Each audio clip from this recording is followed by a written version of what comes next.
Le PDG de Ripple applaudit le décret exécutif sur la crypto-monnaie du président américain. Il fait l'éloge du décret exécutif sur la cryptographie du président américain. La publication du décret exécutif tant attendu de l'administration américaine sur les crypto-monnaies est devenue un sujet de discussion majeur dans l'industrie. Plusieurs acteurs du secteur ont donné leur avis sur le décret récemment publié sur la classe d'actifs naissantes, en particulier sur l'impact que le décret aura sur les monnaies numériques.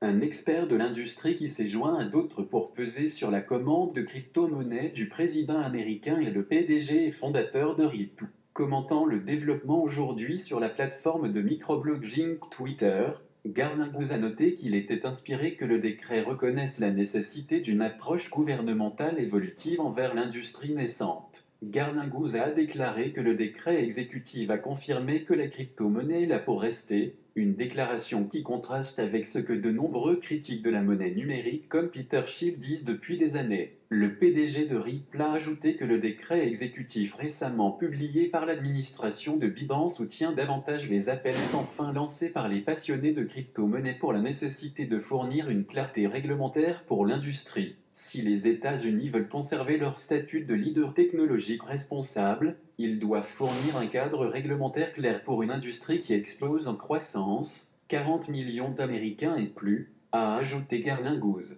Rappelons que Garlinghouse, ses collègues et la société blockchain ont été victimes d'un manque de clarté réglementaire pour le secteur de la crypto-monnaie aux États-Unis. En décembre 2020, le trio a été accusé par la Security and Exchange Commission, SEC, d'avoir mené une offre de titres non enregistrée qui a permis à la société de lever 1,3 milliard de dollars. Alors que beaucoup pensaient que l'affaire pourrait être terminée en quelques mois, le procès traîne depuis plus d'un an, le défendeur et le plaignant affirmant qu'il n'avait pas tort. On s'attend à ce qu'elle utilise le manque de clarté réglementaire de la SEC dans sa défense lors de sa prochaine audience, décrite comme la défense de notification équitable. Réagissant aux actions de la SEC depuis le début du procès, Garlinghouse a déclaré que les dommages causés par la réglementation silotée de la Security and Exchange Commission peuvent être résolus grâce au partenariat des agences fédérales compétentes dans l'établissement de lois sur la crypto-monnaie, ajoutant que, si nous voulons rattraper le reste du monde, nous avons besoin d'une action rapide et décisive dès que possible.